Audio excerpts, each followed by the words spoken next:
Третманот на лицата со инвалидност, а посебно деца со пречки во развојот, започна да стагнира, се влошуваше состојбата.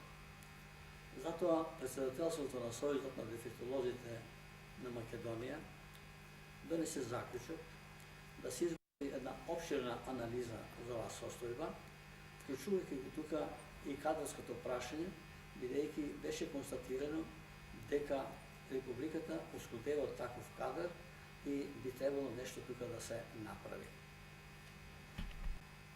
За таа цел председателството формира посебна комисија со задача да изготви таа анализа во состав од професорите Љупчо Едински и Славчо Кермичиевски, како и Величко Андреевски, Мира Величкова и Љупчо Еф.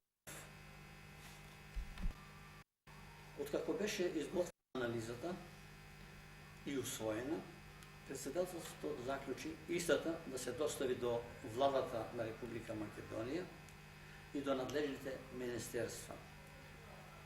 А истовремено се заклучи да се побара прием кај потпредседателот на владата, тогаш академикот доктор Благо Ристев.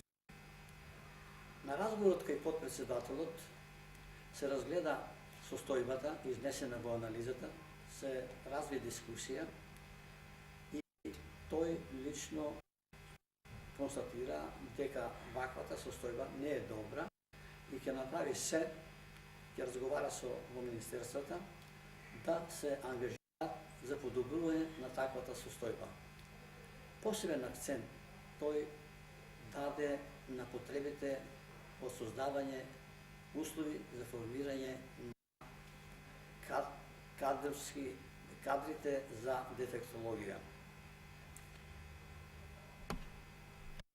При тоа тој посебно нагласи дека би требало да председателството задолжи група на луѓе кои треба да изготват елаборат со наставен план за изготвување на таквите студии. При тоа нагласи да тоа треба што побрзо да се направи, затоа што, како што кажа, формираме држава, а немаме такви студии, како што немаме студии и за ветеринари, и затоа ќе треба еден поголем ангажмент да се направи, за да тоа биде што поскоро. Се разбира, ние беме многу задоволни од таквото излагање на потпредседателот. Веднаш председателството не задолжи мене и колегата Кермишиевски да го изготвиме елаборатот со наставниот план. Кога беше готов, председателството елаборатот го упати до владата на Република Македонија и до ректоратот на Универзитетот Свети Кирил и Методија.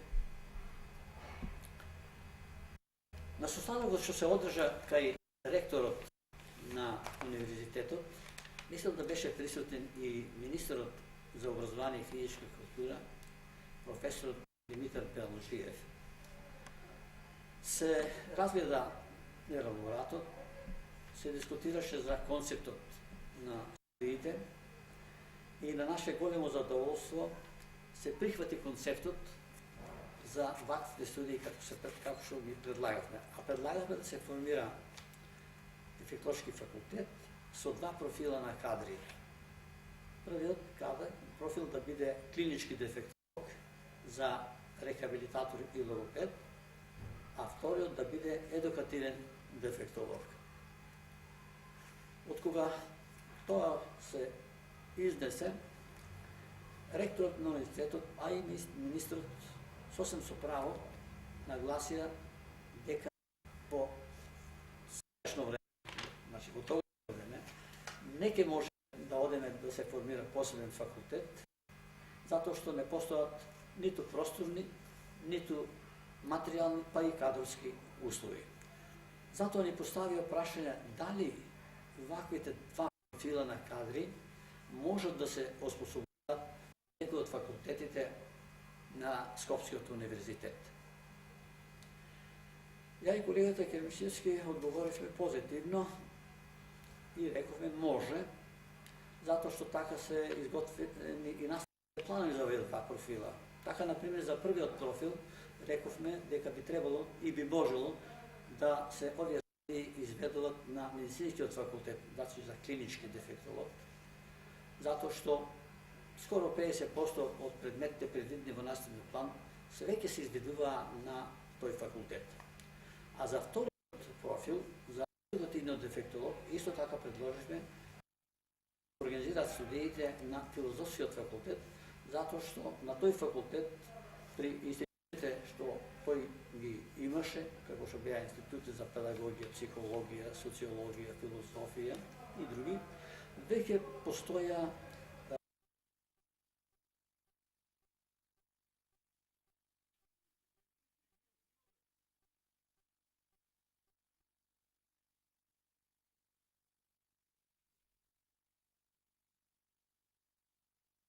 интересирање, а и опелбата што ја имавме во струката, колегата Кермичевски повеќе се клиничката дефектологија, а ја на едукативната како методичар. И затоа се договоривме тој да се ангажира и да го раководи овој студио што ќе биде на медицинскиот факултет, а ја да се ангажирам за отварањето на студиите и раководењето на студиите на факултет за подготвување на едукативни кадри.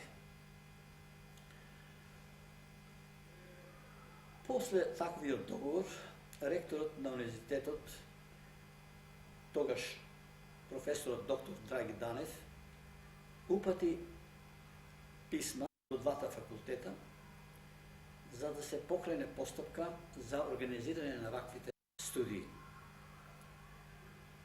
Од факултети ги добија овие писма, формира собствени комисии за организирање на студиите и отпочна постапката за таквите студии.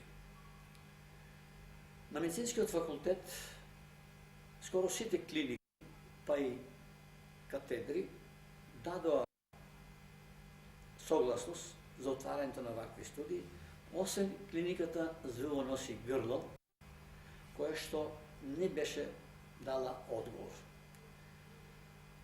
Кога појдов на таа клиника кај ракуителот да го замолам да го прати што побрзо, тој ми одговори дека нема да дадат одговор, ниту позитивен, ниту негативен, затоа што сметат дека нема потреба да се отворат такви студии, затоа што има лекари невработени и кои што може да се искористат за оваа задача. Се разбира, за таквиот одговор и тој самиот не веруваше во него, како што и јас, затоа што не може за 6 месеци да се подготват лекари за дефектолози.